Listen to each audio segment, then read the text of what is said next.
Good evening. You're watching the Cheese Room podcast. Do not adjust your sets. I am the caller making up this wonderful threesome this evening, and I'm joined by two very bald gentlemen. HG first, what's happened to your hair? Did What's you get happened? in the room? Well, the rumor is that on the appointment of Scott Munn, and obviously Daniel Levy is our chairman, and looking like Arnie Slot as our new manager, that you've all gone bald in tribute to this, or maybe you're on the fans board nomination. Oh, here comes another baldy. JP joining us as well. But first, JP, show us your head. There we go. Look at that. There we are. I need my sunglasses. HG, how are you? And what happened to your hair? What happened to my hair? I've gone for a Scott Munn lookalike competition. That's what's happened. Yeah. I'm a bit too tall for the little old man, but the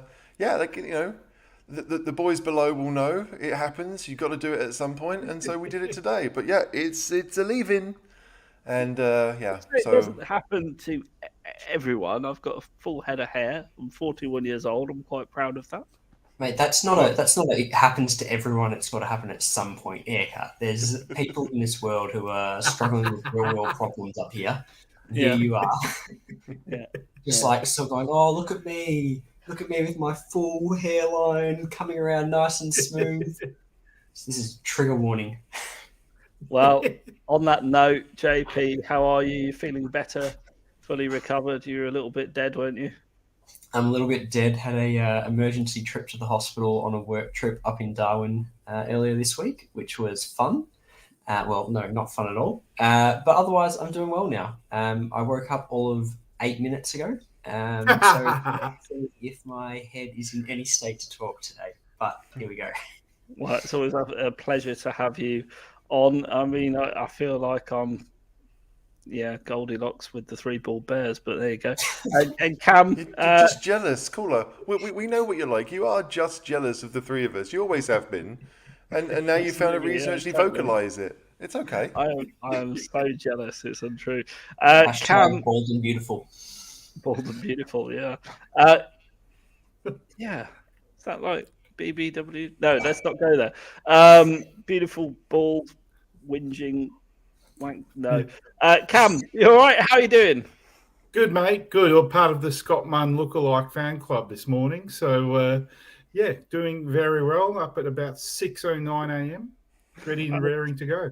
JP hasn't even plugged his mic in yet. He's raring to go. I love it. So look, we got a fun packed show for you tonight. Those of you at the game tomorrow, I salute you. I'll be there for the pain as well.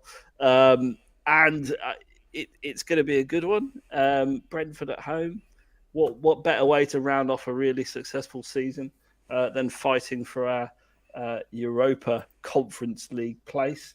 But before we get to that, just a shout out to you guys. Thanks for watching. Please do hit the like button. And if you've got any questions you'd like answering by this wonderfully follically challenged panel, then please do pop them in the chat. And my man HG will no doubt star the ones he likes the most and bring them to my attention during the show. So do get your questions in on the chat. We appreciate you watching. Hit that like button. Please do. Brentford, well, let's start with the big news. Big Ivan Toney suspended for 8 months, I believe. HG, firstly, what was he guilty of, just for those that are not informed? Well, the joke goes betting on Arsenal to win the title, but I think something like 262 bets on football over a period of time. I don't really know how much, but that's a lot.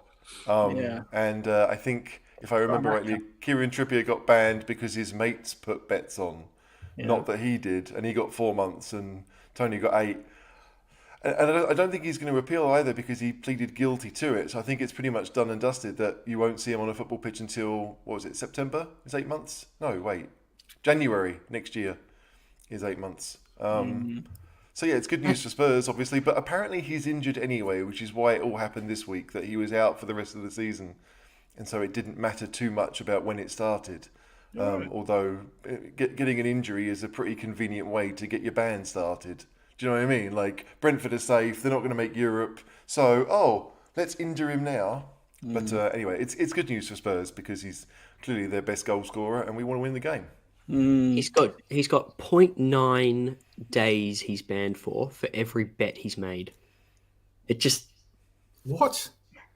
if you work it out, if he's made 260 whatever, and 8 months he's been banned for, it's less than a day per bet that he's been banned for. Smack on the hand. Wild. Anyway, I wonder if he's got an acca on this weekend. Yeah, Quite. Does it count now? Like now he's suspended. Does he have 8 months of like guilt-free betting ahead of him? Because it won't matter. Exactly. I mean, because he's suspended as a Premier League footballer, can he therefore go down to Ladbrokes or whatever your flavour of bookie is and just go wild? He's probably there. You can imagine him there in the bookies incognito, wearing sort of a mask or something, like putting bets on. I'm no expert on betting, but wouldn't it be pretty easy to just have an account that's not in your name? They do have quite strict rules. It's quite difficult, actually. I'm banned from Paddy Power for something that I have no idea what, but they won't let me reopen the account. I've been onto their support and everything, so I tried to open another account with another email address, and they were all over me. It was like I was Ivan Toney. It just permanent ban from betting for Caller. Only from worse. one bookie. Only from one bookie. There's plenty more bookies in the sea. Not a problem. Yeah, but I mean, couldn't he just get in an account with someone abroad? There you go. Do you know what I mean? It's Tony Ivan. Brilliant. It all just seems a bit mental. Like if he's not betting against his own team, I don't know. Like if he's betting on Newport County versus Rochdale, how does that matter? That's the weird thing. But like I guess to make it. They have to be sure that it's all above board. So the answer is just no, you can't bet at all. But it is good news for Spurs. Kerry's got a question already. Shout out to Kerry, one of our channel members. If you want to be a channel member, all the details are in our YouTube homepage. Question for the panel: should I cancel my OnlyFans membership given the price rise? What? Where did you get OnlyFans from in that? Oh, it's OH. I thought it was OF. Sorry, Kerry. It's a joke. It's a joke. Dig that hole a little bit more there, Caller. Why don't you? If anyone hasn't signed up to Caller's OnlyFans account, though, join the club. No one else has. Cross promotion on the cheese room here. I could use the money. Just been to Centre Parks for a week. Cost an arm and a leg. No, you shouldn't, Kerry. You should hang on in there. That's what I think. The Australians are coming, Kerry. Scott Munn next year. It's going to be beautiful. It's going to be beautiful. Cam, Brentford, then tell us what you know about Brentford. Obviously, it's in London. West of London. My old work office used to be not far from Brentford. Yeah. Nice part of the world. Not too much about Brentford. Besides, obviously Tony's in my fantasy team.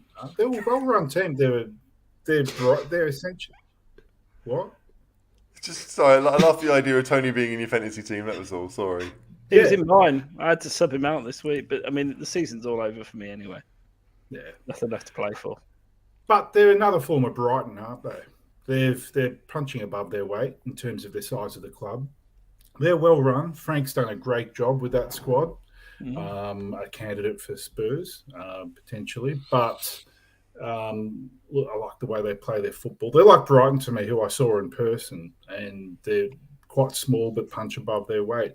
In terms of, I actually don't watch too much of Brentford to actually give you a tactical overview of them, but I do like them as a club. Highly admirable. Yeah, well, admirable. But JP, who are their danger men? And don't say Ivan Toney because he is suspended.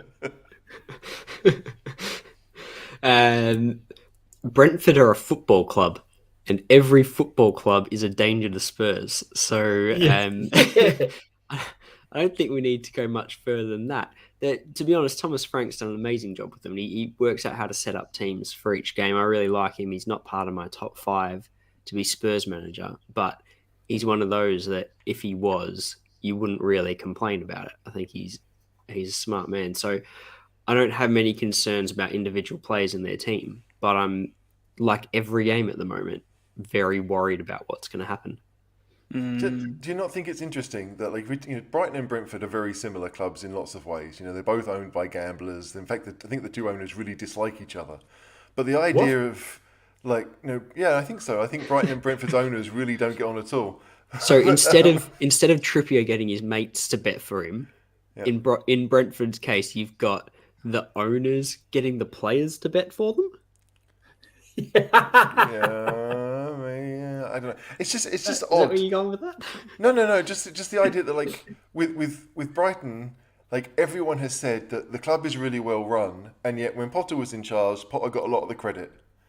And now De Zerbi's come in, and De Zerbi's got a lot of the credit, even though we all know that they found these players from South America like McAllister and Enciso and Caicedo for next to nothing, which probably isn't down to Potter, and certainly not down to De Zerbi. Whereas the other way with Brentford, it feels like Thomas Frank has got very little credit for getting them up, and that it's always been this Brentford story of finding players, and it's very much data-led, that they were doing things differently. And so it's interesting how Thomas Frank, almost because Brentford are known, is not getting the credit, whereas at Brighton it's almost the other way around, where the managers are getting the full credit and little for the owner. Although I think a lot of people know the owner now, and they've got the team in Belgium too, the Brighton owner has. But still, there's very little difference between the two, and yet somehow Thomas Frank doesn't get the credit that maybe he deserves. I think it's Brighton. The two managers have had De Zerbi and Potter. Are very easy to watch. They play nice attacking football, but you have to have the players and the structure in order to be able to kind of pull that off and be successful, which is what the ownership does.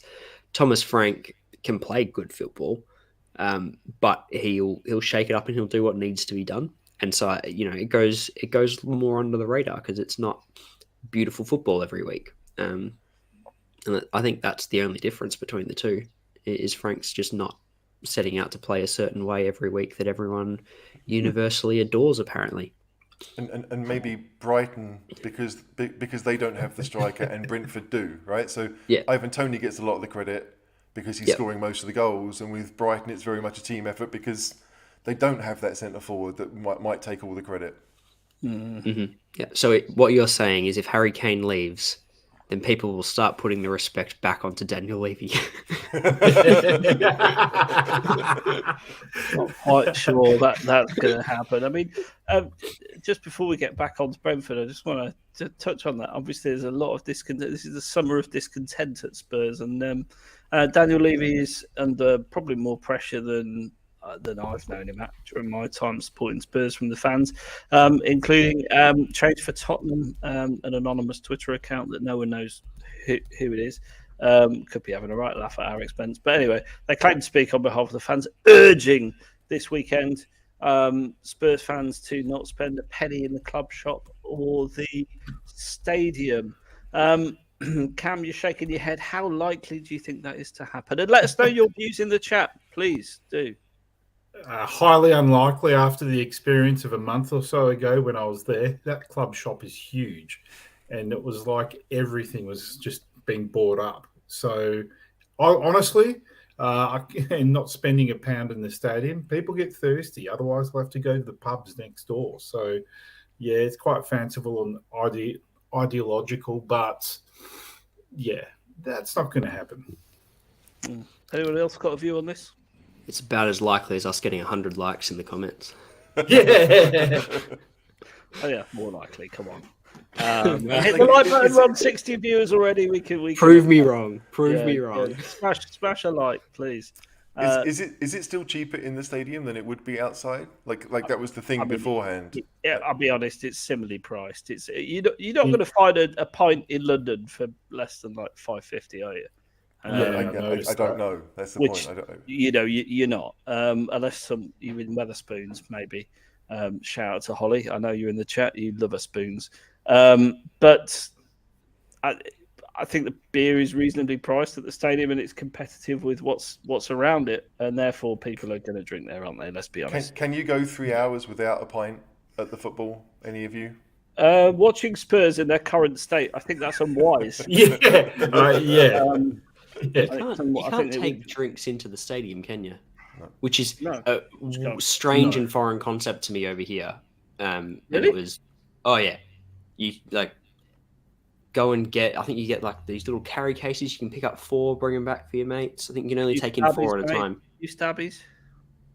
No, they come in. You have to have them in cups. But when I was over, I haven't been to the new stadium yet, but the old lane, I went to, got a beer, went to take it back in. Some bloke's gone, wait, like looked at me like, are you dumb? Like, obviously you don't take it in here. What? This isn't sport.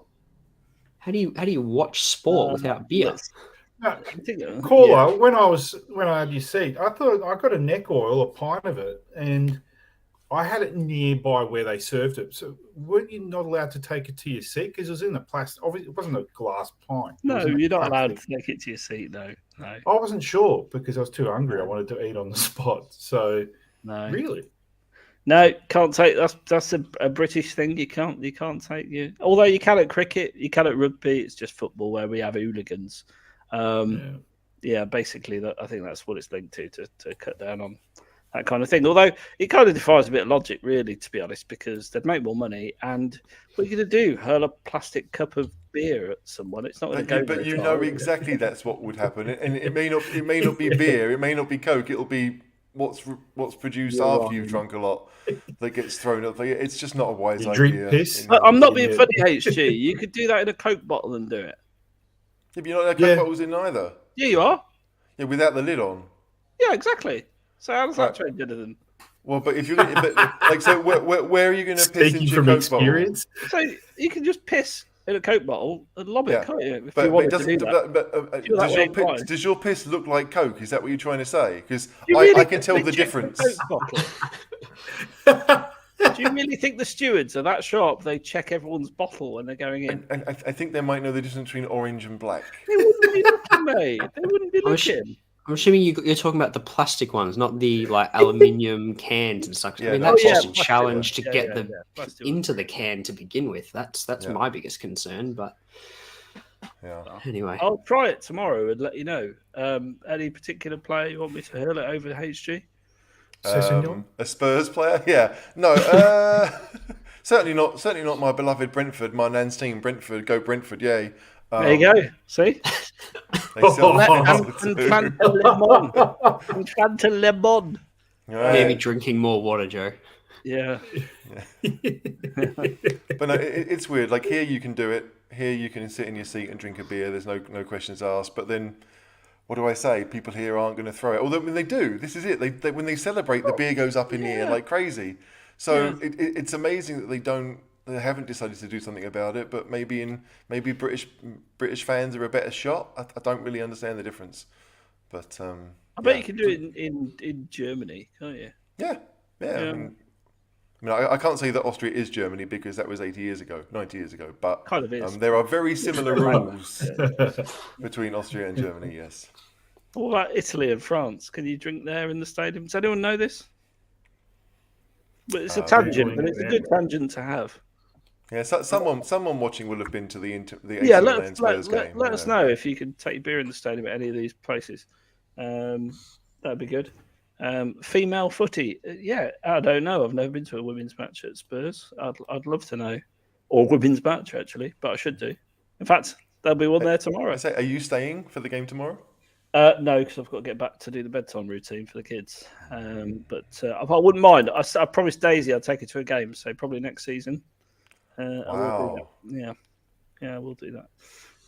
Here it's a much nicer. I do find this interesting. Well, and again, this is a tangent, and we will get back to Brentford predictions in a minute. But it's an interesting tangent. So the women's game, it's being quite well supported now. You get a few thousand there, and from what I hear, it's a lovely, family-friendly, very very nice atmosphere. It's not like a Premier League football match against West Ham, say. It's quite nice. It's more family focused.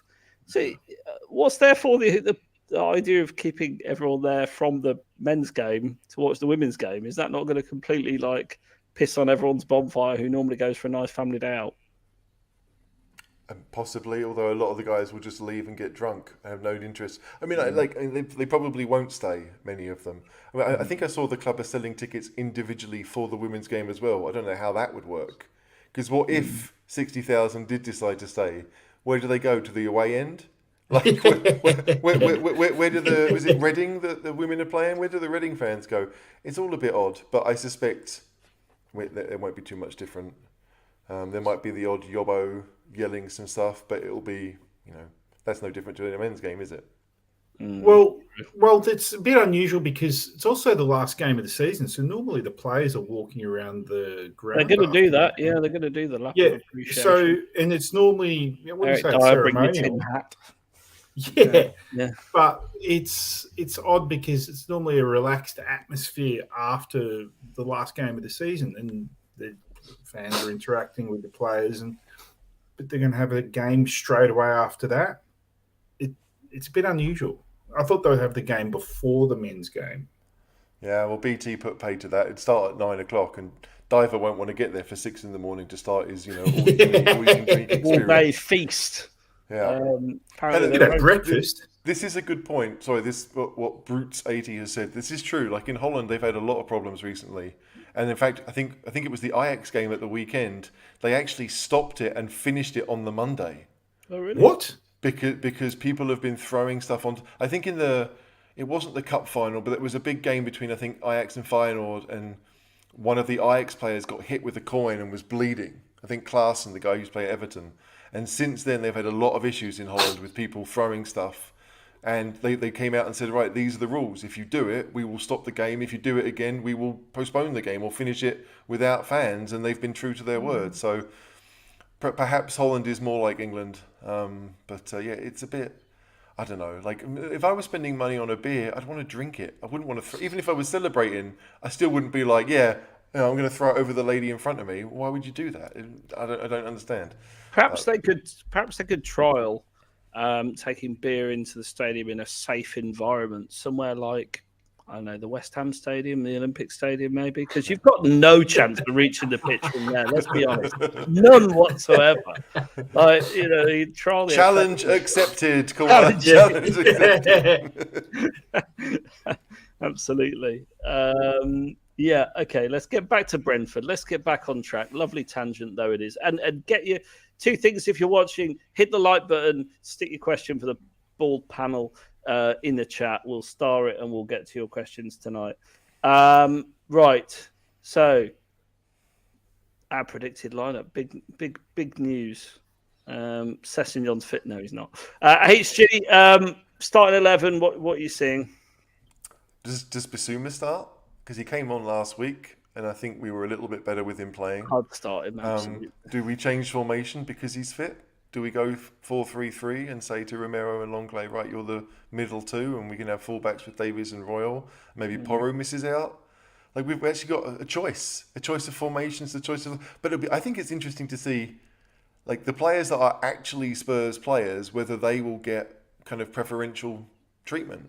Like, Kulusevski is not apparently officially signed for next season, so do we just keep him on the bench? And do we play someone else? Is that why Richarlison's playing? Because he's actually a Spurs player full time. I think these are kind of interesting things that Mason is trying to figure out or deciding what he wants to do. But I know that Brentford play 3 in midfield, and so you'd expect Spurs to do the same. We've said that all season. They haven't done it at any point really.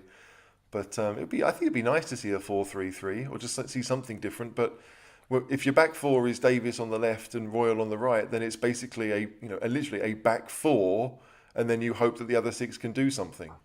And I'm not sure that would work too well. So it's I don't know what I expect to see. I know Kane will start, most likely get injured in his final home appearance for Spurs, and after that, I don't know. But it's a weird one. Like, I'm kind of interested because I suspect Spurs will lose anyway. So I just want to see what Mason does.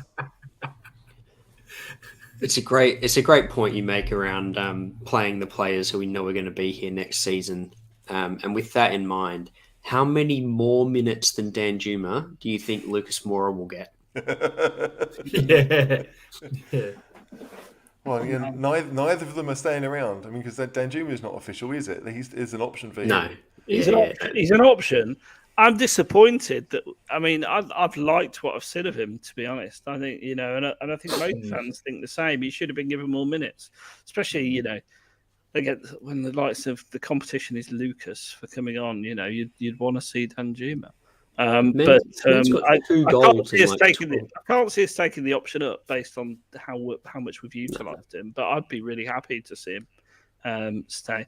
Albeit it's a risk, isn't it? I don't know what the buy figure is. It's probably 20-30 million, isn't it? I think I think it's 25 million euros. Fits so perfectly into Davo's 20 to 30 Yeah, I was million just pound about bracket, to say. isn't it? It's a perfect Davo signing. So, look, I mean, we're after depth, aren't we? Because you've got Kane, Son, Kulu, Richarlison. You're not going to want to sign another 60-70. You're not going to want to spend 60-70 million. You're after a Lucas replacement. Danjuma could do that job perfectly. Of course, he's got one come, but... The problem we've got is we keep buying players for the left. Like Richarlison, better on the left. Danjuma, better on the left. We've still got Hill, better on the left. Like, there's no, like, I don't know. If we're spending 20 million on a player we haven't really seen, we may as well go and get someone who naturally plays on the right. Which feels like it shouldn't be that difficult. Right winger. When I was a kid, right winger was where if you were fast, you played down the right wing. That was it. It was quite easy to find a right winger. And now everyone's inverted this, and it's just. Do we need to find someone else who's left-footed? Are we going to sign Lamela back in some weird swap deal with Brian Hill? Do you know what I mean? Like, to go completely full circle. Brian Hill's got value, man. Didn't he assist Lamela for a goal? Was it? No, he did. Yeah. I know that'll hurt HG, but it's the Europa League. Lamela was only ever good in the Europa League. It's when you expected him to play decent teams that he struggled. Well, either way, wouldn't that be amazing? We paid what, Lamela, and was it 20 million or something for Hill? Yeah. Just to loan Hill back to play with Lamela, just to then swap Lamela for Hill. That'd be amazing. Where we just gave someone 20 million. Only Spurs. Hill's got value though, hasn't he? I mean, they love him down there. I'd love to see him come back and play for Spurs. Yeah, I think he's really exciting. I think we're making assumptions around what the new manager and the new kind of director of football is, the way we want to play. But I think that he's 21 years old, maybe 22. Really young. Yeah. 21, yeah. He's got some pace about him. He's got a little bit of trickery. He's zippy. He wants to play forward. I think a manager will look at that and go, yeah, I can do something with that. I think we saw enough even under Conte to say, we can do something with that. Deserby would be all over him. I'm telling you now, Deserby would be all over him. Matoma 2.0. Maybe not, but he's that type of player. I mean, am I right in thinking that we'd all rather see Brian Hill stay than have him leave and us sign Danjuma? Yeah. There is that. Because Brian, you're talking about all these players that are better down the left. Like, if Son's going to be your inverted left winger and Richarlison's going to be your not Kane, then Brian plays down the left and he's kind of Son's swap, backup, rotation, whatever you want to say. And then we can bin Perisic because he's not a fullback and he's not really a wing back. And we can bin, the other guy I've forgotten already. Do you know what I mean? It's like bin Danjuma. Danjuma's done nothing for Spurs, nothing wrong for Spurs, but he scored 2 goals in about 12 minutes. Quite. But if we've got limited funds, which let's face it, we will do, then that money can't go on Danjuma. It has to go on a centre back or on a goalkeeper or something more important. What you mean? We haven't got unlimited funds, HG? Why not leave it out? Right. Well, it's probably because the fans decided not to spend money in the stadium. Oh wait. Yeah. Didn't say that. Any changes to what changes would you make to line up? You've heard what HG's got. So. Pretty much, I think it's the same formation to what HG was saying. I would like to see Bissouma start. I did watch the mini match of the game. Saw some snippets of what I liked about him because let's be honest, we've barely seen Bissouma this season. Well, he's been injured for a fair chunks of it, so I have the minimal changes there. Kulu, yeah, I think you keep it as is. I would love to see Richarlison centrally, but given Kane's there, it is what it is, and these are nothing games. I think it'd be pretty much similar or same as last week. Okay. Wait, who did we play last week? I barely remember Spurs right now. Oh, Villa. Oh, we have to see that again. Okay. It was tragic. JP, any thoughts on you on the starting lineup before we move on? I'd like to see us play a 4-3-3, given I don't think anything means anything for us at the minute. We can finish, as low as 10th? Which will probably happen. The only thing with that, if I may just come back on a challenge, we've barely played like that sort of system all season. And then you're expecting these players to just click into that. And it doesn't seem likely. No, I want to see us do it, but I don't think we will do it. Like, I'd love to see a midfield three of Basuma, Sarr, and Skip. It's definitely not going to happen. But at this point in the season, where I just kind of feel like we're not really playing. No room for flappy hands. I just want to see something else. It's gotten to that point where it's either Conference League or nothing, and I'd probably prefer to be in the Conference League for the extra games, but I'm not that fussed if we're not. I'd just like to see something different. I like King Hoddle's idea, which is why I put it up. Right? If you're going to play a front three, then to me, Kulusevski has to be one of them.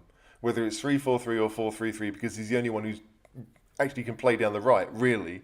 But given the fact that we've got a few more midfielders available and we've got wing backs that like to attack, you could play Perisic at left wing back in a 3-5-2. You could play Porro, and it almost becomes a 3-3-4 at that rate. Do you know what I mean? With the fullbacks going that far ahead, that would be something. We've just got to make sure that midfield three are mobile enough to get around and battle that Brentford three, because it's usually Janelt or Norgard or Jensen, and none of them are household names really, but they're a pretty good unit and they work really well together. So it would be nice to see Spurs make some kind of, if Mason really thinks he's capable of keeping the job full time, then he needs to show that right now. And I don't think he has done, apart from the odd substitution that we all thought, okay, well, I'm glad that's actually happened for once.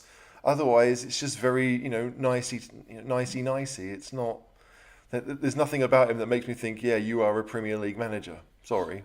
No. This was the most disappointing thing about the whole Conte time for me, is that we never really saw 3-5-2. And if you asked anyone, other than the fact that we went and signed Kulusevski, the squad was built for 3-5-2. Get Son running in behind, get Kane kind of partnered up with him more, and stick three men in midfield so we don't get overrun. And the wing backs don't have to defend as much. But it just never happened. So, yeah, I'd be all about that. All about it. Even though Højbjerg would be playing. Well, these are experimental games as well. If you consider there's nothing much to play for, let's be honest.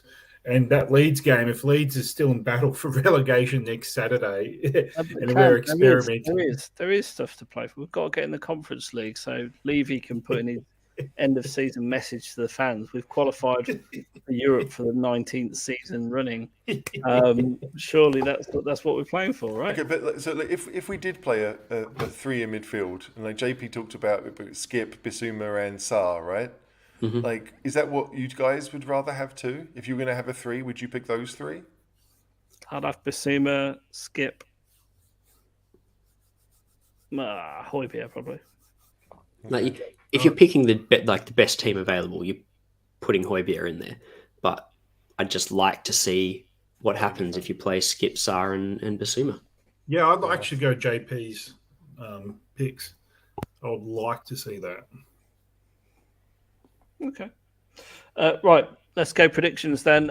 Prediction time. JP, what's the score going to be? Am I going to be going home happy or sad? Let's be positive. You leave it around the 85th minute, don't you? Bearing in mind, I'm not drinking or eating anything in the stadium because I support the cause. You will be happy with the scoreline and sad that you didn't get to pick up another scarf at the club shop. So I'm going to go for 3-1 Spurs. 3-1. Cam, what are you saying? 2-1 Spurs. 2-1 Spurs and HG. Look, I think we're better than Brentford, even though we don't play well at all. We haven't done all season. Tony. But I said a while ago that I could see Spurs somehow losing every single game of the season and still making Conference League. And I think that could easily happen given Villa's fixtures are Liverpool away and Brighton at home. Like, we could lose 2 and still beat him on goal difference and still make 7th. So, even though that is unlikely, a draw. I just Spurs are playing so badly. Like, I think Kane has to do it all by himself pretty much. But no, I 2-2. We can't defend. We'll score a few. I'll go 2-2. We could also lose 2 and end up finishing I think it's 2 points above Chelsea. So which way's it going to go? Yeah, a really successful season then, JP. Yeah. I'm going to say it's going to be a 3-1 win to us. I think they're toothless without Tony, and I think we're going to beat them. Although I'm less optimistic than Matt. Hi, Matt. Who thinks that 5-1 Spurs Davis with a hat-trick and skip with 2. We'll take that. Kerry thinks 3-2. King Huddle's saying 3-1. They'll score from a set piece. Doesn't make that clear whether it's us or them. I'm assuming us by the way the score's written. 2-3 to Brentford. Spurs 5. Brentford 0. Kane hat-trick. Love the optimism, Adrian. 2-1 to us. 1-1 from Daniel. There you go. How many's Kane got in the Premier League now? 26, maybe. I want to say 26. I don't know, but So he's a good 10 odd goals off Haaland. yeah. Oh yeah, Marlon. And he's had a brilliant season, and he's not even close. Yeah. It's quite scary. He's not playing with De Bruyne. I'd love to see him get to 30 and still be 10 Let's be goals honest. off Haaland. Getting that amount of goals being fed by Højbjerg, Skip, a misfiring Son, it's pretty decent, isn't it? Let's be honest. He's scoring 40 if he was playing for City this year. He's been incredible. Yeah, and the mural's up too. I hope to see it tomorrow. I've seen the mural. I've seen a bit of stuff on the Spurs socials, which was quite amusing. That this mural of Kane, little video with his kids putting it up there, and I read the comments, and guess what they all said? Leave you out, leave you out, leave you out, leave you out, leave you out. The first thing that came to my mind was, you just got caned. Oh no! But yeah, the wall looks nice, built right in time for us to sell them in the summer in typical Spurs fashion. But yeah, Harry went up there with his kids, put the handprints on the wall. Looks pretty good. If you were doing all in your power to get him to stay, that's not to think that Son got one before him is quite sad when you think about it. But Son's isn't in a prime position. Kane's is. That's true. Kane's is opposite the stadium, pretty much, isn't it? Yeah. No, it just feels like Yaya Touré's birthday party's come a little bit late, and they thought, oh well, let's give him a mural quick. Shit, let's pull out all the stops. But no, it's weird. Like, he does seem to be very committed to Spurs, despite the fact that he could easily not be. So I'm not going to make fun of him too much. But he's definitely doing an impression of someone that wants to stay. Because he does seem to genuinely love the club, etc. But I just can't see it happening. I just can't see him signing a contract, regardless of who's the manager, regardless of what happens next season. I just think he's at that Eriksen point where he probably wants to try something new. It's weird because we know he wants to stay in the Premier League as well. Yeah. And this summer, United are looking for a striker. Newcastle will probably be looking for a striker if that's something he's interested in. Wilson's playing, Christ. Well, yeah, he's playing well. But I think they'll both those teams will solve those problems this summer. Kane's a free agent next year, but I don't know if those clubs will be interested, but not in the same way that they'll be interested this year. If United can't get Kane, they'll probably go for Osimhen, who arguably I reckon fits the Ten Hag system a little better. So I don't know. Actually, Haaland's probably still going to be at City. I don't think there's the options for him to go and beat Shearer's record and win a trophy that he thinks there'll be when his contract expires. See, I agree. I can't believe I'm going to say this out loud. I do. Don't agree with Dave. We'll never really end it. But I said it 2 years ago that if Kane stayed until the end of his contract, none of us should really complain, right? Because 6 years on that deal, we got the better half of that deal, clearly. So, Kane, if he's on a free, there will be loads of teams in England and in Europe that will give him a potload of money to go and play there. Will he always be the main man that he would be at Spurs? No. That's the choice he's going to have. Is he going to be a squad player at City? Is he going to be a squad player at United? Because you're right, if Osimhen goes there, Kane won't play every game, and if Kane wants the record, he needs to play every game. And there's one of those weird things that, like, he's going to be the main man at Spurs until he decides not to be. Pretty much, it's in his. So, I still think that there will be a load of teams that will give him whatever he wants financially. I really do. But it's whether he wants to play every week, and Spurs might be the best option for that. He's going to have be a legend. Be a legend. You know, go down in folklore as a one club man. I mean, like, he's already there. Do you know what I mean? He's already a legend. But like if you're going to go and play somewhere, then you do it at 36, 37. Like, do you know what I mean? Like, Sheringham left and came back in his like early 30s. But for Kane, it does feel like, you play for Spurs as long as you can, and none of us. Well, I mean, I wouldn't begrudge him it next year, to be honest, but I think a few Spurs fans would. But if you leave at 35, 36 and you go and, be a backup, do a James Milner role and be a backup at another big team for 2 or 3 years at that age, he's going to be good enough. His game has never been about pace anyway. If Benzema's what, 36 almost, and he's still playing incredibly, there's no reason that Kane can't do that. So it's... The idea that this is his last big contract, I don't really buy it. You could do another 3-4 years at Spurs and still get a pretty good deal somewhere. I don't think it's about the money. Like you said it right. There will be money for him wherever he goes. There will be clubs at any point in time that will want him, and big clubs too, where he can win a trophy. I just think that if he's set on moving at the end of his contract, then he's going to have to make a decision on, do I want the record or do I want a trophy? Because it's not going to be both. And his family are so settled. Like, I mean, you've never got the impression that he's ever really wanted to go. Even at Man City, it was more like, I'd rather not. So he's not going to play for Arsenal. I don't think he's ever going to play for Chelsea. So what does that leave him? Is he going to do a Winston Bogart and commute by helicopter somewhere? Like, that seemed like either. So it's a bit odd. But I do think we're going to have him for another year. And then we'll see what happens then. I mean, Stephen's comment, if we bring that up, is bang on. He'll finally get to go and play with the manager he's always wanted to, Ange Postecoglou at Celtic, because I believe he didn't have the good sense to interview him for Spurs. Yeah, no chance. Just on the subject of OnlyFans, if you like OnlyFans and like the kind of things that offers, we have a very own one. It's called Patreon.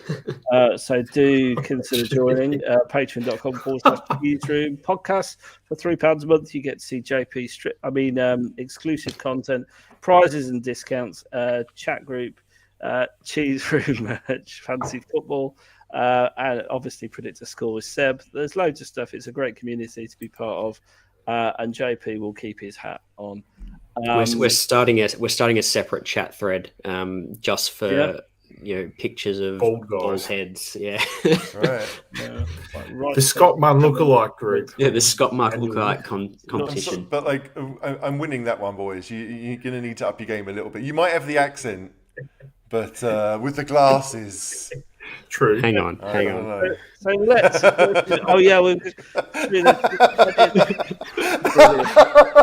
Brilliant. There's plenty of pictures of Brendan in his speedos on our OnlyFans Patreon as well. So do that on that if that's your kind of, if hairy Irish men are your thing. Let's talk about the director of football and the big question. And honestly, we're going to come to your questions, so do bang your questions in the chat, and we will absolutely come back to them at the end of the show. Key question for the DOF, and it's a serious note, but it needs to be discussed. Cam, do you think he needs to be bald to fit in with Munn and Levy and? 100%. Yeah, he just I think it's the only way he survives at Spurs longer than a year, given we seem to toss and turn other people. I think the bald look is imperative. 100%. It didn't work for Hitchin, though, did it, HG? No, it didn't work for Hitchin, but Hitchin hated everything in sight. I don't think Hitchin ever really got over the fact that he went bald, to be fair. Some men don't really. Do you know what I think's holding up the Poch to Chelsea? I think he's still trying to convince Todd Bowley that he needs to bring Hitchin with him. Because he loves, for whatever reason, Pochettino loves Hitchin. And I did read an article saying that one of the things he wants is Hitchin to be employed by the club he ends up at. I'm not making that up. That is true. What? Because Hitchin agreed not to sign players as well. In January. Only in January, yeah. He hates it. Yeah. HG, fill us in. Who are the contenders for the director of football role? String this out a little bit so I can get a beer and give us the breadth of your knowledge, please. Well, we'll go with Davo's suggestion first, since it goes well with the rest of what we're talking about. Baldini. I feel like there have been so many links, and yet none of these names are anyone we've really heard of. There's the guy at Brentford who's like a director, but again, no one really knows what he does there. Is he the recruitment guy? Is he just part of the team? And that's the thing with all these names that we're hearing about, whether they used to be at Leipzig. There's a whole bunch of people who used to be at Leipzig that have got jobs in different places. When Mitchell went there, he wasn't the main man. He was just one of their group. And so I feel like, Johannes Spurs was another name. I heard Krösche, who's at Frankfurt right now. He was at Leipzig for a while. So like this idea of like anything that Leipzig have done, I don't think anyone really knows who was mostly responsible for any of it. Probably Rangnick for setting the whole thing up. But after that, it felt like, who is the individual? So I think if you're looking at track records, then the one that makes the most sense to me, if he's interested, and I think he is leaving Napoli right now, is the guy at Napoli. Because he's been there for 6-7 seasons, and he's overseen them go from a, 5th, 6th, a decent side who could beat anyone on their day, to being Serie A champions, and easily Serie A champions. Probably kicking themselves that they're not in the Champions League final, because they could have easily got there given the draw they had. That, to me, you want to have someone with more of a track record than they worked at Leipzig at some point. So it's a rough one. Go on, JP. No, I was just going to say, like, on that, I think even if you go as far as, like, the guys have been linked to at Brentford, my biggest problem, and people getting excited about it and looking at kind of the structure these clubs have, is just what you said. Hey, look, he might be the head honcho today at the club they're at. Like, let's take this guy from Brighton. Maybe he is the director of football. Maybe he is calling all the shots at Brighton, but he hasn't been there that long. He didn't set up the structure. He's come into an already established structure. Might be doing a fantastic job at maintaining that structure. He may be great, but I don't know that based on it being Brighton, because Brighton was successful in doing what they're doing before he got there. So I just don't know that it says as much. I'd like us to. It won't happen, but I'd be more excited if we were talking to a Rangnick or someone who we knew came into clubs and completely reset kind of how they set up their football department. But that's the funny thing, right? Because we get this comment from Simon here.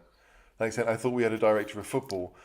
So we've got Scott Munn, who's not the director of football. He's going to be on the board as the chief football officer. Chief football, which to me seems more like, okay, he's going to look after make sure the men's team and the women's team, and I don't really know how you can combine those two and be effective. What are you trying to do exactly with that role? So to me, whoever we need as a director of football, who's going to be, let's say, under Scott Munn in the hierarchy, it's got to be someone that can pick a player. That's pretty much it. Yeah. Someone who can say, they look at, even I'm not so, obviously the director of football is going to be picking the manager, which is a massive part of it. But to me, the director of football needs to be picking players more than anything else. Spurs, being the size they are, will have managers come to them. Like I think we see even with Slot, there are levels of manager now that say, Spurs are a massive club. Like, I want to put myself there. And so it becomes a case of you don't have to look around for people. You've got people coming to you saying, hey, consider me. And then you go around. You're not looking at some far-flung league and saying, hey, this guy could be the next I don't know what. It should be pretty obvious. But when it comes to picking players, we've seen that there are many out there who just can't do it. Or maybe they're doing it because they have contacts at a certain club and they're focusing on a certain club or a certain league. like I do think there are people out there that must have a reputation of finding these players. Like, who are the guys at Brighton that are finding these South American teenagers that are good enough to play in the Premier League at 19, 20 years old? Like, they're not the only people on the planet. Surely there have to be others. So it's weird that Scott Munn to me is a pen pusher. And that's what I expect him to do. That the whole that kind of buzzword of create synergies within the organisation. Not that anyone really understands what that means. But the director of football has to be a guy who's gone and said, right, I know a good player when I see one, and maybe I'll have data to back that up. But I know a good player when I see one, and I understand what this team needs because I can, like as much as Harry Redknapp got lambasted for being a bit dim. That bloke knew how to set up a successful team. He would look at that Spurs side and be like, they are missing this, this, this. And I would trust him to go out and find players that had those qualities. I'm not saying I want him to be the director of football, but someone who has shown an ability to understand what makes a successful team. And I think that in many cases, we're just looking at people that have had the job somewhere else for maybe 2 years. I saw this Krösche guy at Eintracht. He's been there a couple of seasons after being at Leipzig, and one of the guys I was chatting to in one of the WhatsApp groups was saying, well, Eintracht won the Europa League last season with him there. Well, yeah, but he wasn't responsible for building the team. Like, after 12 months and 2 windows, you can't, that makes no sense to me. That team had been there for a number of seasons. So you need to have someone who has a track record of building a club, of whether it's a Luis Campos or I forget the guy at Napoli's name, but someone who's been there and done it. Because otherwise you're just picking, let's say, the trendy name, the one that everyone's heard of because his team have done well this season as opposed to over the last 3 or 4 years. The other thing I want from a director of football, and you're right, it is 100% about being able to identify correctly a player. The other thing I want to see is you've got to do that at the youth level as well, and then create a pathway by which you think that player might be able to make the first team. Yeah. So that means looking at, hey, I've got, an Alfie Devine coming through the squad. You go, well, we've got Kulusevski, and he's going to be our first choice for the next 4 years. But we think that Alfie Devine will rotate with him for 2 years and then start overtaking him a year after that. And being able to identify that and saying, so actually, we're not looking for a 22-year-old right winger. We need a Perisic type who can play on the right for a season before Alfie's ready to take over those minutes. And I don't think we've done any of that at all for the last God knows how long. Oh, when Poch was around, he was giving the kids a go. There was a but I think we fell into that. There wasn't a plan. No. There was no real director of football planning out the youth pathway into the first team. Yeah. Harry Kane, made himself undroppable and so had to play. Yeah. No, I mean, I read today and I didn't realise this, that when Harry Kane went to Millwall, Ryan Mason went with him. It was a double loan deal to Millwall, which I was like, what? That's insane to me that would have happened. But yeah, they were around the same age, so of course it would. But yeah, I feel like apart from Skip, who went there and had been told he was going to be playing week in, week out for that Norwich side, we've just been sending people out. Troy Parrott went to Preston. Was that really going to be the best thing for him? And he'd just done a season at MK Dons. He went up a level, which was good, and we would have liked to see MK Dons go up. But Scarlett at Portsmouth is less important. But at some point, when you're 20, 21 years old, you need to be going somewhere and playing every week. And it's probably better to be playing every week at League One than to be a squad player at a championship club. Yeah. And because the only way they're going to know, I think we did it with Kyle Walker.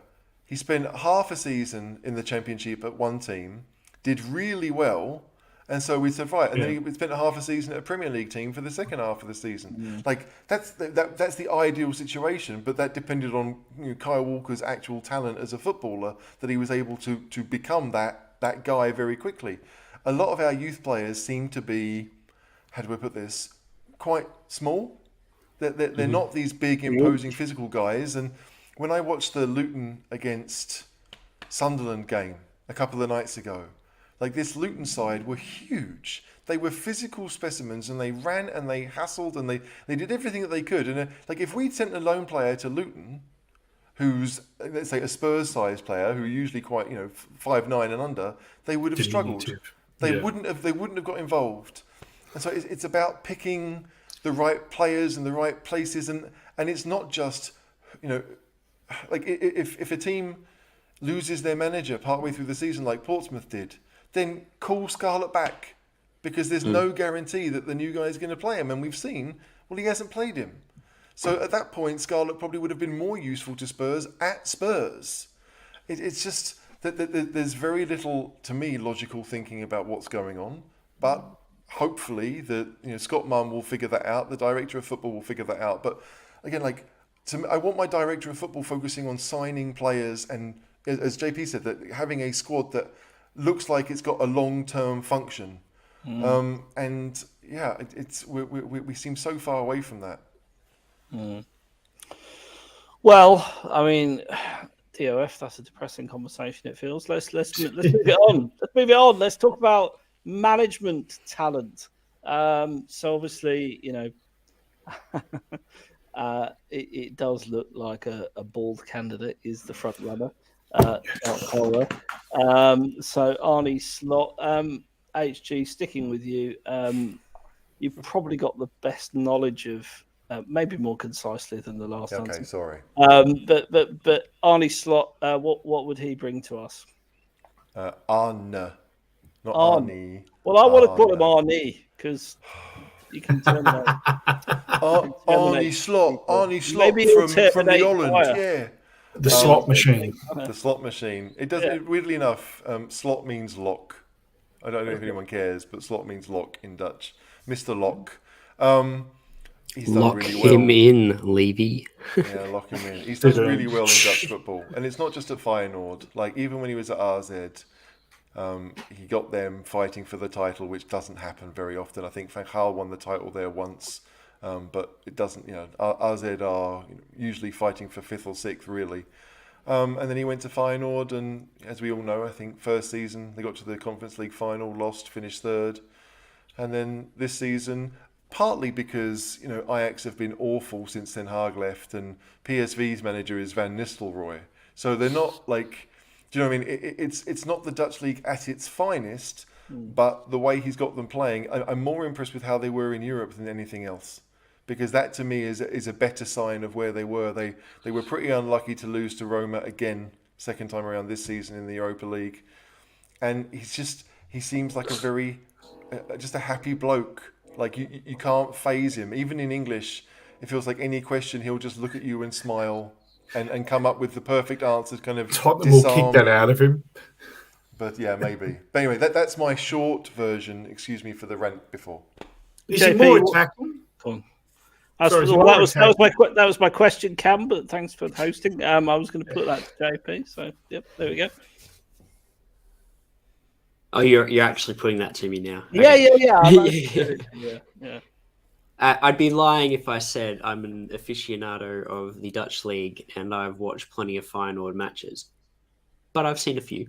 And he does seem to play a more kind of expansive, I would say, football. Seems to be more direct, certainly than anything we've seen at Spurs in the last 4 or 5 years. So I would not be against seeing it. I think it's the type of football that we want to see. So, yeah, I'd be for it if it happens. I know his name's not Ange Postecoglou or whatever, but look, you need to get with the program, JP. This is our future manager. The shortlist has been drawn up. I'm largely on board with the people who are in the shortlist.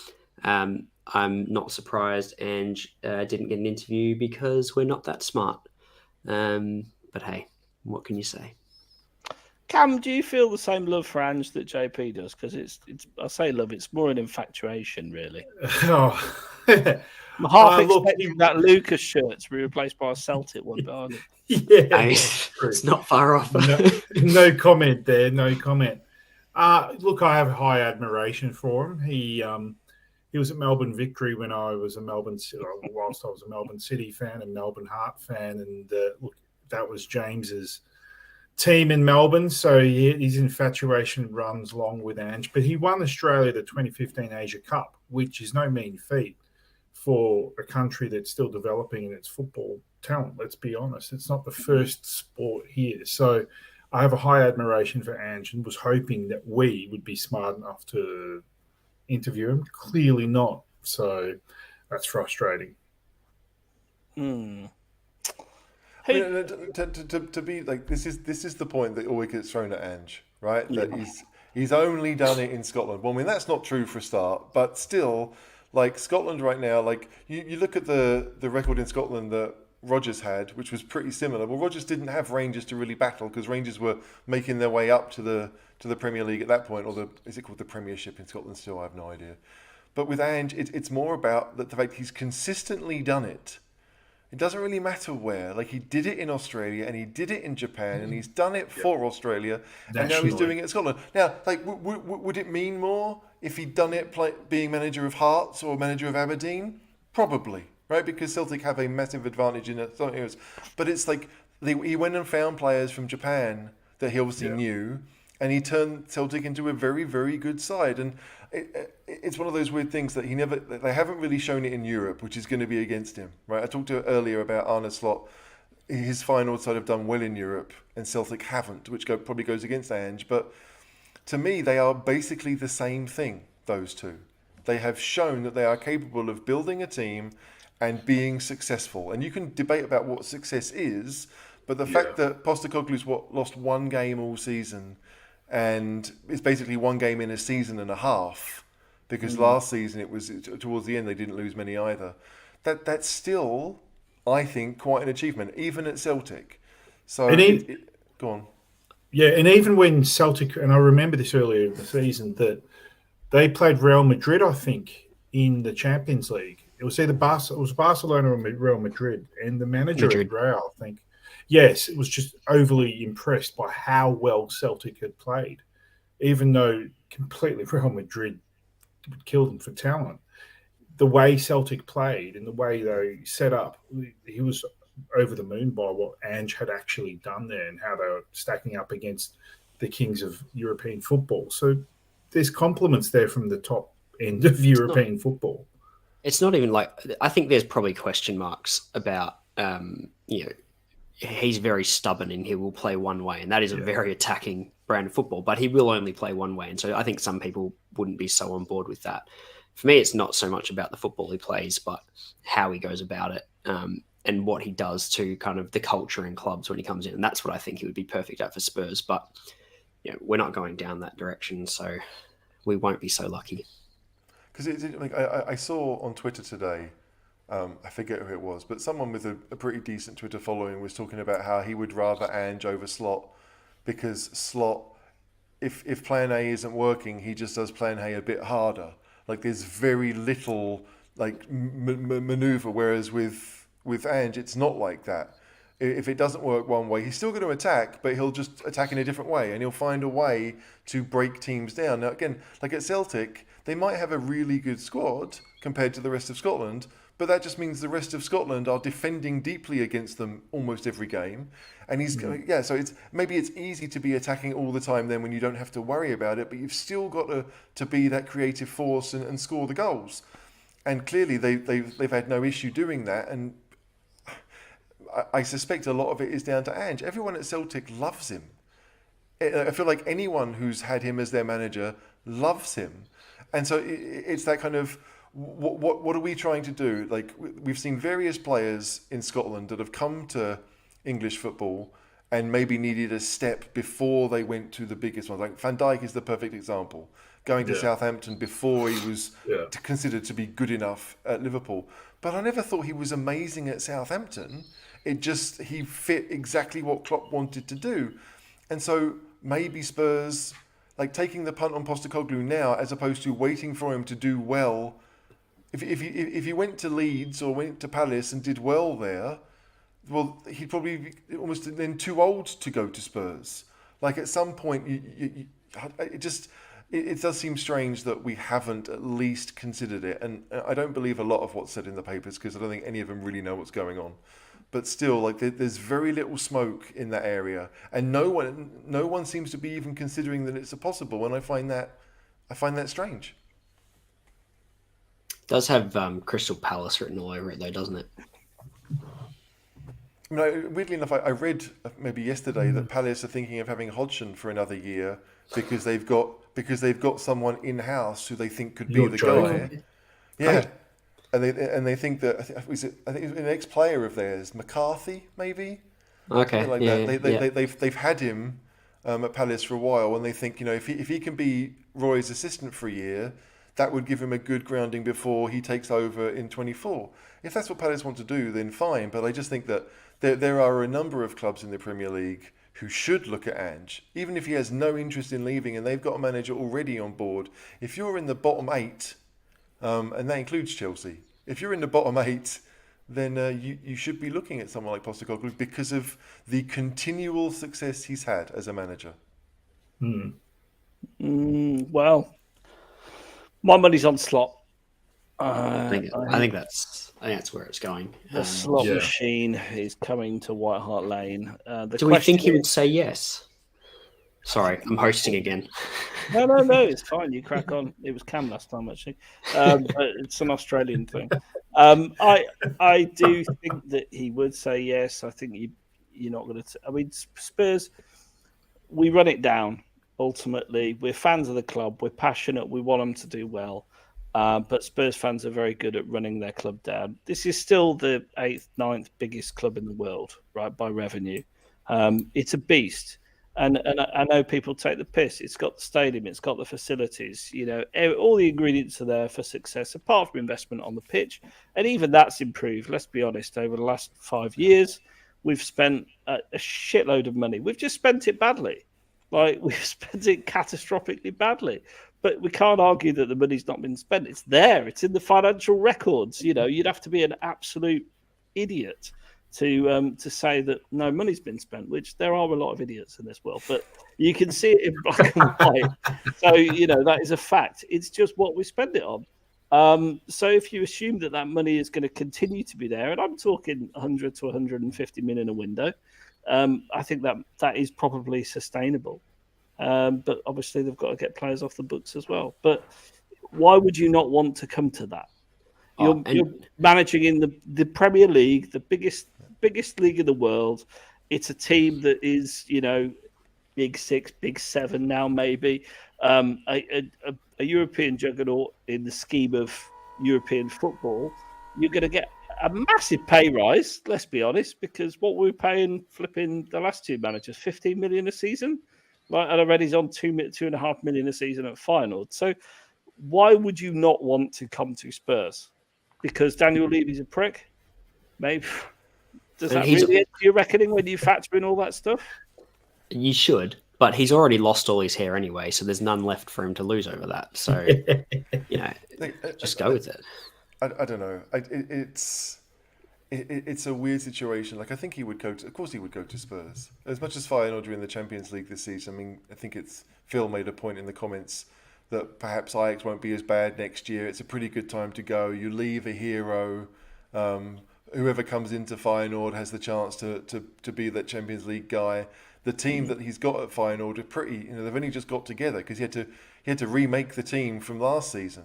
I think I saw that of the team that played the Conference League final, the outfield players, only 3 played the game on Sunday that clinched him the title. He's had to change pretty much 2/3 of the side, and that obviously it's a good time to go, but yeah. Made me giggle. I just feel that if you take what happened with Potter at Chelsea, right? Chelsea fans never accepted Graham Potter as being their manager because he wasn't big enough for them. They didn't think that he was the kind of manager that befits Chelsea's profile. And I suspect a lot of Spurs fans might feel the same about Slot, rightly or wrongly. Same with Postecoglou. So Spurs, because of the size of club we are, we should be going for the Luis Enriques. We should be going for the Nagelsmanns. We shouldn't be going for, the best of the also-ran leagues. And I get that, but it's all about finding the right manager for Spurs. And right now, I think that if we've got a manager that's playing attacking football that wins a fair share of games. I mean, Pochettino wasn't amazing to begin with, but we won our fair share of games. If we do that playing attacking football, then I think a lot of Spurs fans will end up getting behind whoever the new manager is, in the way that Chelsea fans never got behind Potter, despite the fact that he's been light years better than flipping Lampard has been, and wasn't that bad for them. It wasn't what they were used to. It wasn't quite clicking, probably to do with the fact that he had 30 players, first team players down there, and all those egos to manage. That job's a poison chalice, and I can't wait to see Pochettino fail spectacularly there.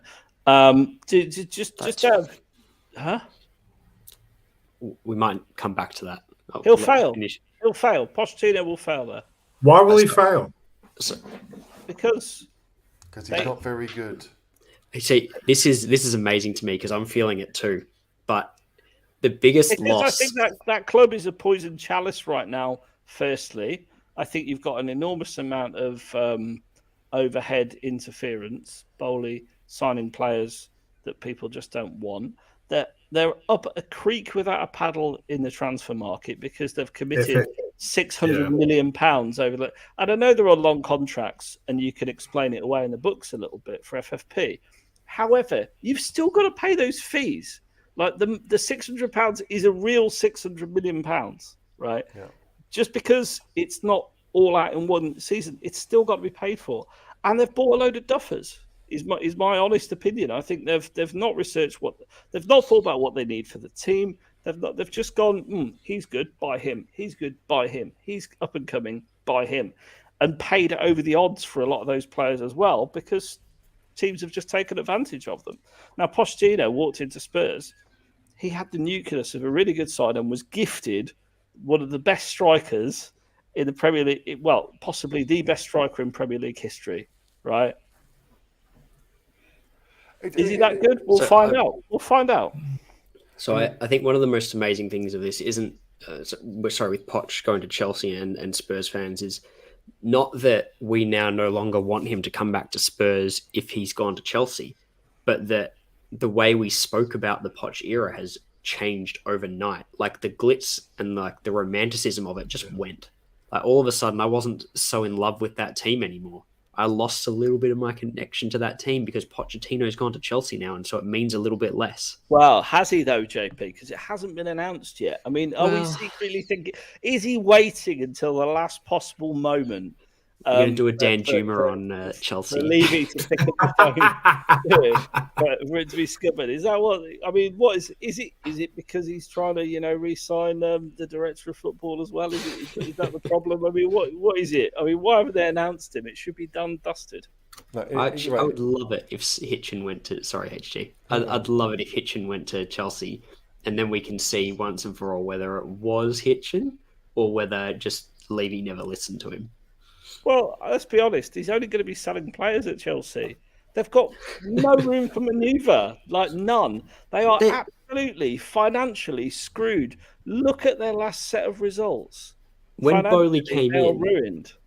When Bowley came in, I think they said like they were going to spend whatever on the club, and they committed X amount to setting up whatever around the area. And I think I might be wrong, but I thought that they said we will spend £1 billion on the transfer market.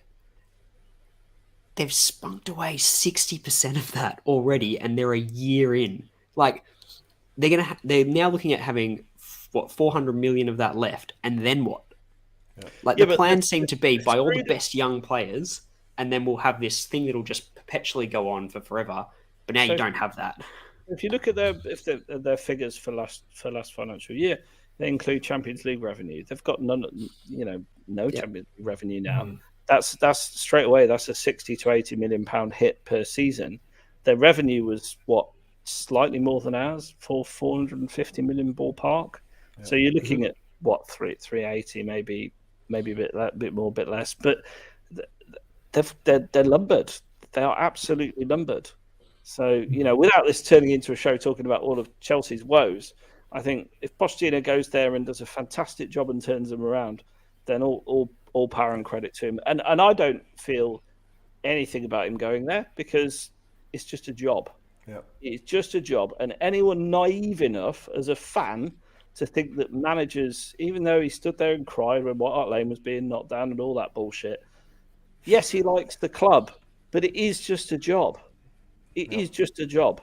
If a competitor comes in and offers to pay me more money due to even though I've worked for the same company for 20 years or whatever, I'm going to go.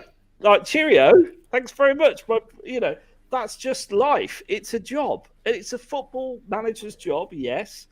But we as supporters think that managers and players have the same loyalties that we do to a club, when blatantly they're not going to. Caller, are you preparing us for Kane to go to Chelsea? Is that what you're doing? No, I don't think he's going to Chelsea. They haven't got the money. But on a free transfer, maybe. Yeah. Yeah, the other 40% is left for Kane. We'll take 400 million. No, I mean, like, it's weird. I am that kind of nerd who looked at Chelsea's squad and thought, who have they got exactly? Because, you kind of lose track. You don't really know them anymore because they've bought so much.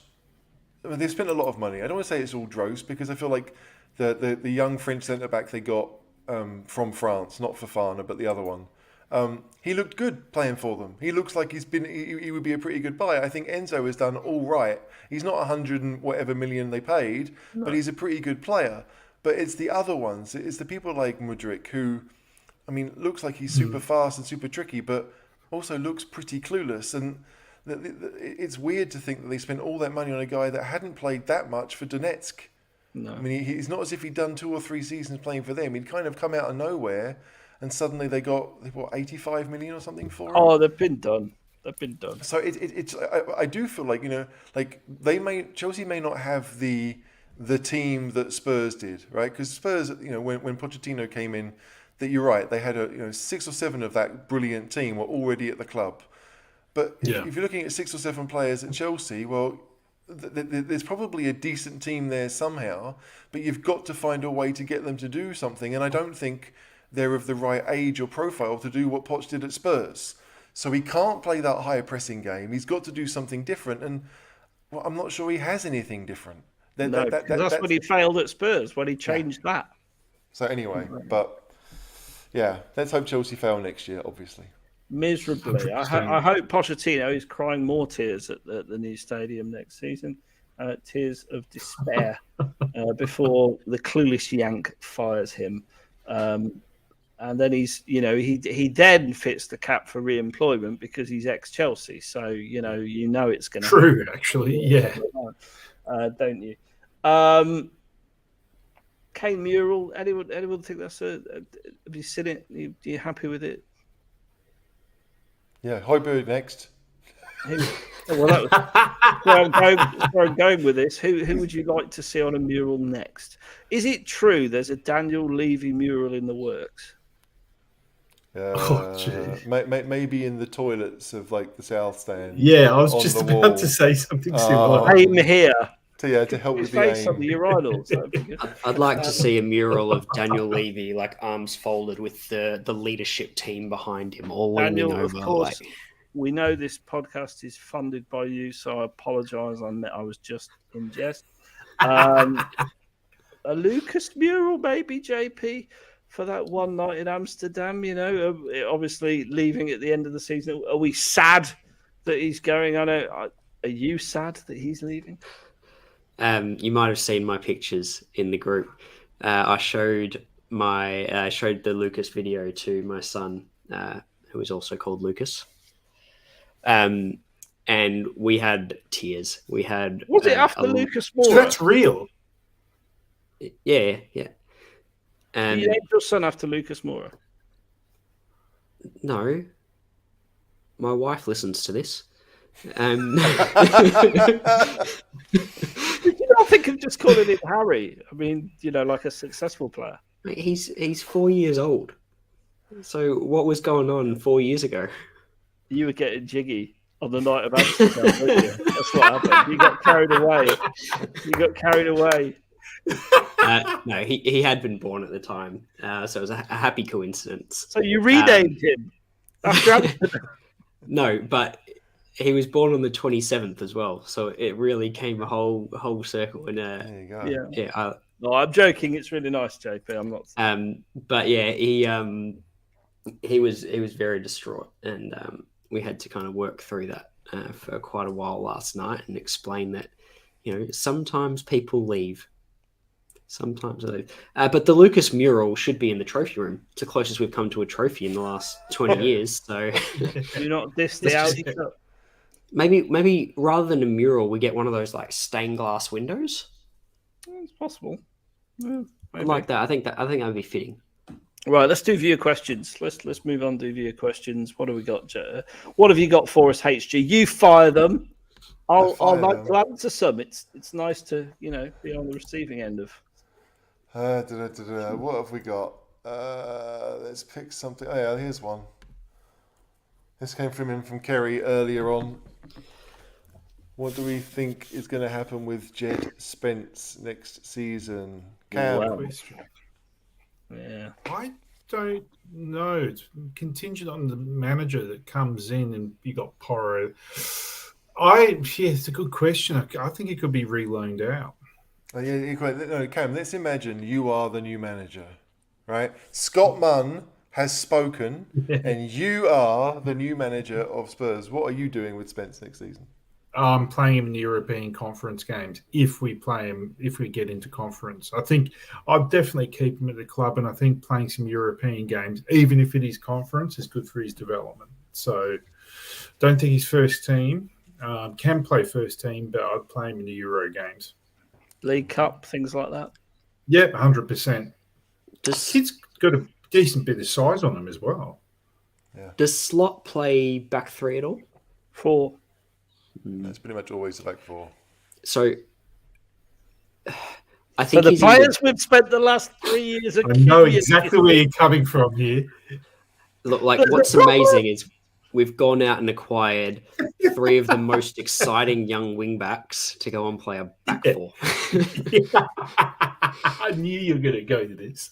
True Tottenham fashion. What I think is interesting though is arguably I think Jed Spence can probably play right back better than Porro can play right back. Yeah.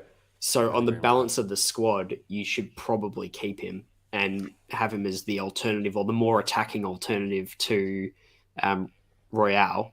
But we spent 45 million on Porro. That ain't gonna happen. Terminate his loan. It's a mandatory. It's not an option. It's an obligation. So it's just not going to happen. And he can't play right wing. Porro can't play. Well, he's not good enough to be Kulusevski's replacement. I don't know the way Kulusevski's played this year. I'm good at But that's in a back 4 system. That's the only way I see Porro working. Like he's not a fullback. Is Spence too young though? That's what I was considering. I don't think that's not a thing. I don't think Slot is an age person like Conte was. And if you think back to the start of the year when Conte was like insisting on playing Royale and we had Doherty who was injured, we were all saying just give Spence just give him a shot, And the 7 minutes that he did play, he did more than any of our other wing backs had done all season. So there's something in there for him, and he had some ropey games over in France, but he also had some really good games. He was massively dominant against PSG. So there's something in there, and I think he could be a really good player in a back 4 as well. I think he's better than some of the other option we've got as a backup. So I think he has to stay around the squad, but it's the money, and if politics comes into it, he'll probably go out on loan. Cooler.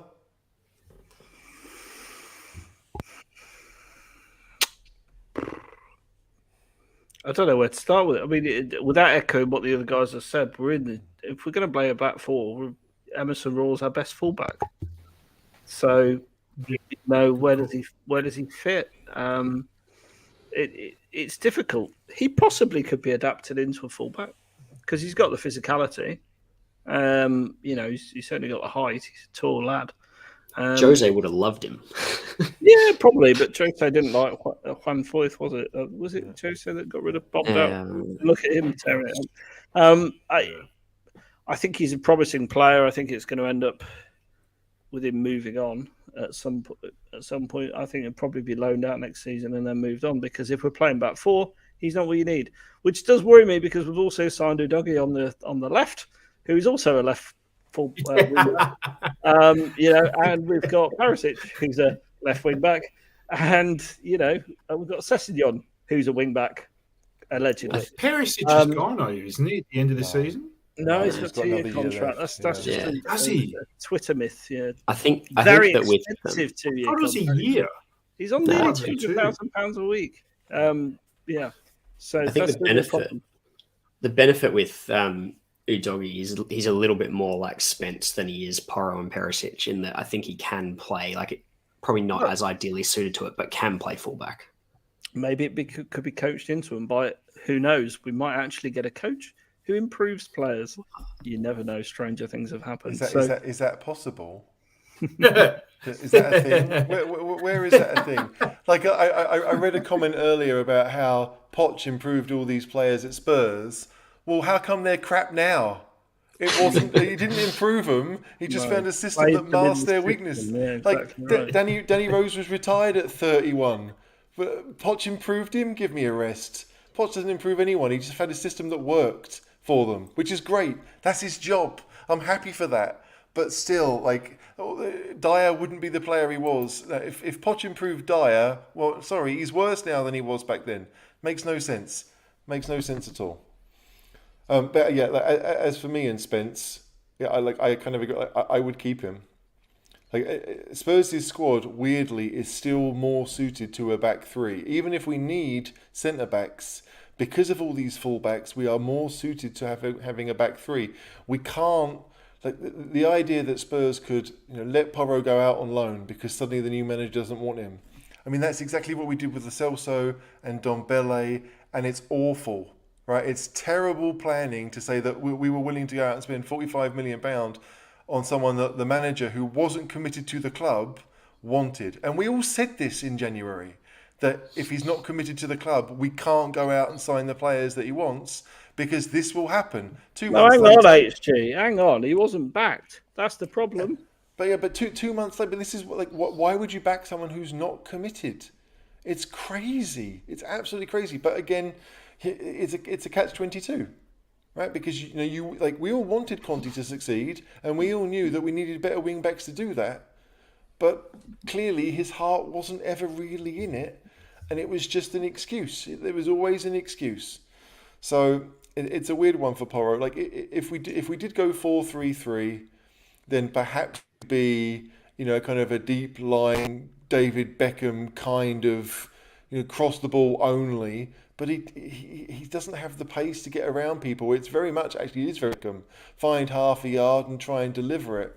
But we're looking a 4-4-2 with a right winger who can't really do much apart from cross the ball. It just doesn't seem very modern, does it? So I feel like Porro is Porro Perisic may well end up the losers, but Perisic, because it's only a 1-year thing, is not going to kill us too much. But Porro's contract is about to start at Spurs, and there's a very good chance that the new manager may decide, I do want Royal because he's more defensively sound, and I do want Spence because he's probably the most all-rounded. He can do a bit of everything, and Porro is very much a midfielder, really, who is masquerading at right back or right wing back in a team that dominated most of their games. In a slot system, HG, can you see which of these two players do you see more likely to play, Porro or Ndombele? I wasn't expecting Ndombele as the other option. That's a good question. Take Daniel Levy out of the question. Who's more likely to play in the slot system? Porro, I would say. But it wouldn't be at fullback. It would be as the right-sided attacking player, most likely in a 4-2-3-1. The only reason I say that is because Ndombele wouldn't give you the energy that slot demands. Otherwise, Ndombele is a much better fit for the slot system because he could be your attacking midfielder, and you could basically say to him, "You're the number 10. You can knit everything together. You can get forward. But even, I mean, it's as good a fit as Porro is at right winger. Like, it'd be okay, but it doesn't really suit them. The slot system doesn't suit either of those players. Sure, he could slot him in. Lo Celso? Lo Lo Celso or but Porro is a question. then I would definitely say Lo Celso. Lo Celso is more suited to a slot. But again, to me, it wouldn't be as the 10. He'd be probably as one of the two central midfielders that sat deep. Because as far as I'm aware, I mean, I haven't watched Slot too much, but his 4-2-3-1, the number 10 there is actually much more of a mobile kind of midfield player that can get forward and score and knit things together, like a Lampard did, or like Oscar when he was at Chelsea. Oscar was that number 10 who scored a fair few goals, even though you didn't really know what it was he was good at, but he still scored a lot. It's kind of like there's this guy over at Everton not playing much at the moment, Dele Alli. Yeah. And on that note, I reassume control of this show, of which there are 51 likes. So do smash that like button. We should be doubling that easily. Look, we've got time for one more question, I think. So, HG, spin the wheel and give us a question. Oh my gosh! I mean, I haven't. Where are the other ones that we've starred? Well, you just press start. Yeah, but I didn't do all of them, did I? So, here's one. Let's do this. Oh yeah, okay, good question. I'll lead off with this one. No, because I think he's proven what he can do during his time with us. I know Dave thinks that he's been found out.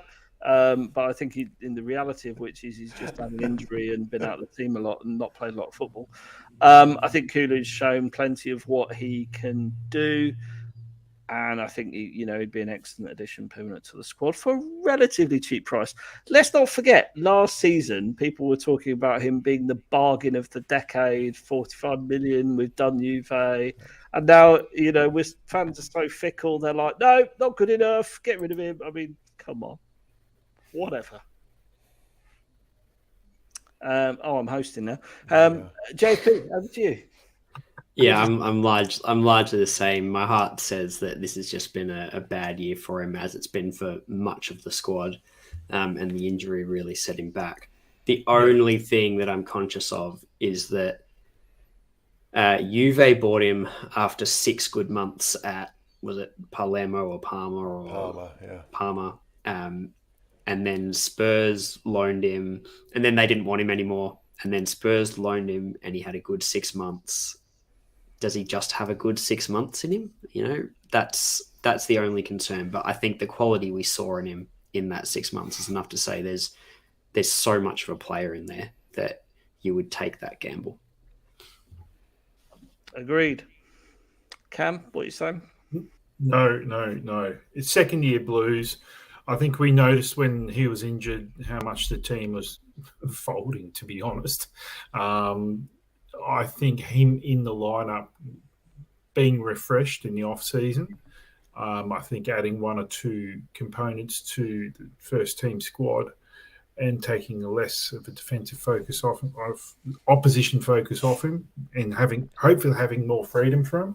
I think good things will happen for him over the forthcoming season or 2. He's a talent. We all know he's a talent, and it's a crucial cog within that machine. So, no, there's not a chance I'd want him to go back to Juve. Then I guess I'm going to complete the set because, bearing in mind we have no one else to play there. Yeah, that in itself is no. We've got this guy who's early 20s who's done it. Done it for Sweden, done it in the Premier League before, and we're like, no, actually, no, you haven't done well this year. We're going to let you go. Well, are we going to let Son go? How many other players are we going to let who've had a bad year? No, Kulusevski. Bearing in mind, if we take up the option, it's €7 million a year for the next 5 years. That's what we have to pay. That's public record. You can see that's how the deal was done. We paid €3 million for the first 6 months of loan. We paid €7 million for this year of loan, and then the €35 million over the next 5 years at €7 million a year. It's a no-brainer. It's absolutely a no-brainer. I can't imagine that anyone would even suggest sending him back to Juventus. He's 20, 21, 22, is he? 22, maybe 23 maximum. He's young. He's Yeah. young. Oh, he'll get better. Yeah. So it's even based on this season, you keep him around. I don't see any reason to let him go, because it just means we have to go and sign someone else. And like Dan Juma doesn't play down the right, so he's not a better option than Kulusevski. Like, if you've ever seen Dan Juma play, he has not played down the right unless it's at Spurs. He doesn't do it. So it's a nonsense idea. Like in a perfect world, you'd have the inverted winger on one side in Son. Kulusevski would be that option, and then on the other side you'd have the outverted, the winger that goes down the line in Brian Hill, and we need to have a right winger that goes down on the right hand side for Spurs. And maybe that ends up being Porro, and he isn't that kind of player, but maybe that ends up being him. But like Kulusevski, we've seen that when he, Son, and Kane work together, they are the best front three in the league. They were. So why would you give that up? It makes zero sense. No wonder someone in Sydney came up with it. The worst case scenario on that, 35 million is kind of what you're paying for a top 6 team to have a second choice winger. Like, that is second choice money. So if worst case scenario he becomes a bench option, it's still a deal you take. I mean, who are we going to get that's better? No. For them, again, we have money. Like we need to spend money, and it's not at right wing. Yeah, it's that other. Like it's just like the deal is set up. Like I think I read that maybe Spurs are trying to like egg on the deal because we want to try and get him cheaper. That's just ridiculous. Just send them the 7 million. Kulusevski wants to be at Spurs. He's happy at Spurs. I'm pretty certain any new manager will want to keep him around. So, to me, it's an absolute no-brainer. There we go. And that's all we've got time for this evening. So I need to get up bright and early to get down the stadium tomorrow morning to watch us beat Brentford. Hope you're all there too, if not watching along at home. Do subscribe, like, share, retweet, all those things. Get over to our OnlyFans page on Patreon. And in the meantime, come on, you Spurs! Come on, you Spurs.